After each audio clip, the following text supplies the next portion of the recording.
Welcome back to the Stan Simpson Show. Remember, you can catch us 24/7 online at ctnow.com/Stan. Folks, America is the only home that Mariana Cardoso Jr. has ever known. But now this 22-year-old faces deportation. Welcome to the show.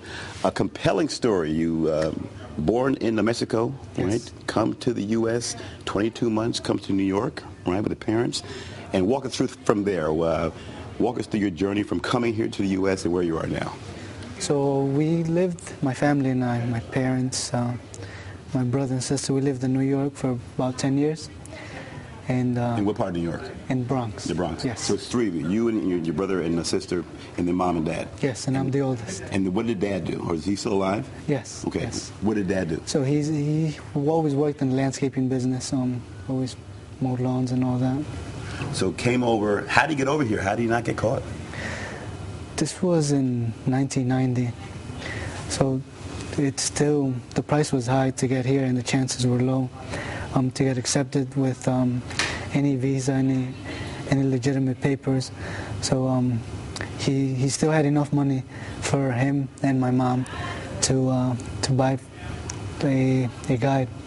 So that's how they got here. A guide. So a guide brought him through Yes, the various radar places and got him under the radar to get in. Yes. What did he want? What was the expectation here coming to America? What did your dad want? We came here, my parents came here because there was no opportunities in Mexico, especially where we lived. What part of Mexico were you? Puebla. Puebla.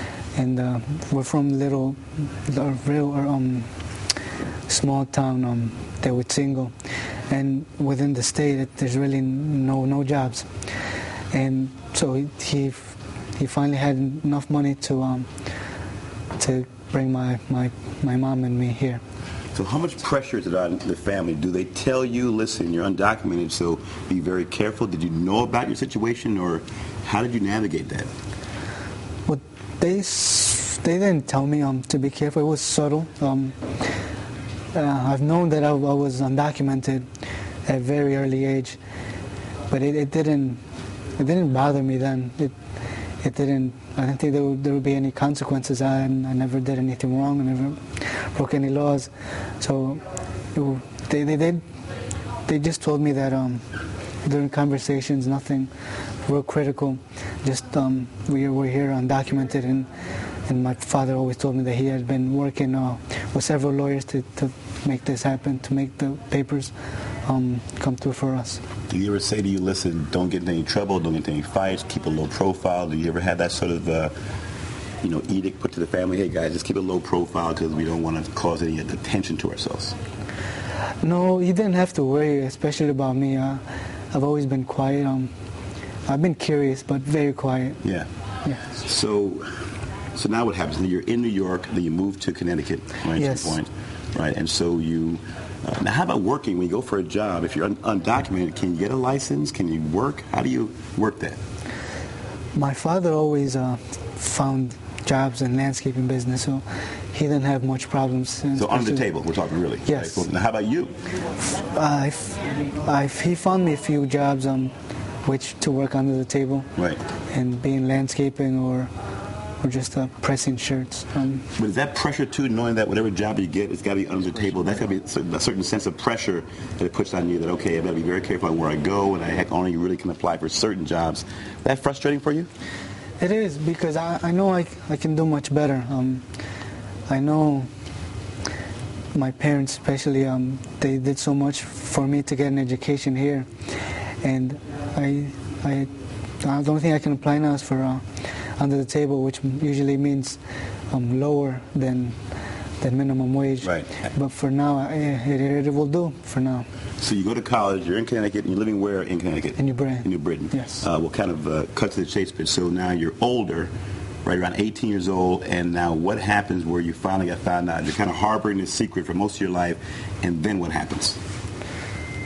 What do you mean? Well, what happens when you get found out? When do the feds come in and say, okay. hey? Well, this was about 2.5 years ago, August 2008. and they had come unexpectedly. I didn't know who they were until they had me in their minivan.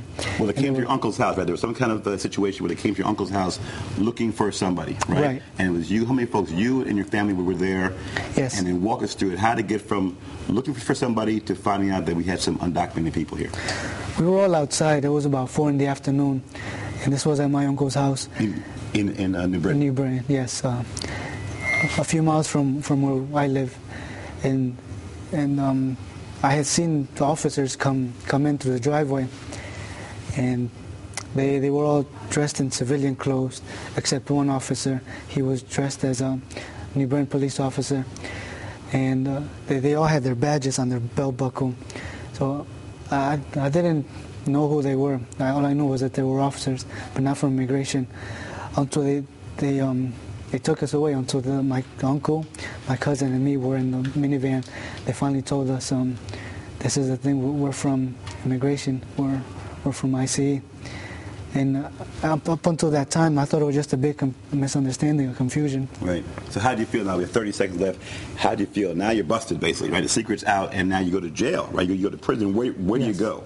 I was at Rhode Island in Central Falls, and I was there for about 2 weeks. And I got to meet many people, and right. But none that I can relate to. Right. What was that like when you're in jail? About 15 seconds. You're in prison now. This whole thing comes crashing through. What's going through your mind? I was doubting why this had happened. I wasn't thinking this was real. Why would they want me to be in prison? I hadn't done anything wrong. I didn't break any laws. I didn't do anything right. to deserve that. Now you're 22 years old. You're a student at Capital Community College. You want to be a math teacher or an engineer. Yes. Right? But there's a real possibility that down the road they may come again and then take you out to Mexico. You have that pressure on not knowing when they're going to come. Right? So what is that like as far as your dreams and your future? What's going through your mind now? Well, right now, I know that there's an order of deportation on my name. Mm-hmm. And you appealed to the court, and the court turned down the appeal, right? Right. So you're out of, there's no more appeals for you. Right.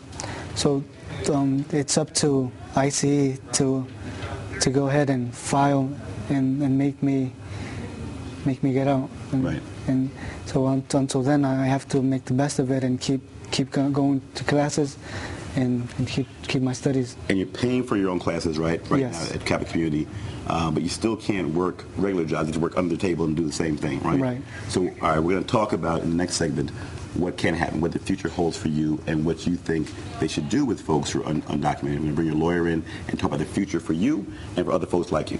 All right, folks, don't go away. When we come back, we'll continue the story of Mariano Cardoso Jr. We'll be joined by his attorney. We'll talk more about the DREAM Act, a proposed law that would deal with undocumented immigrants. Don't go away.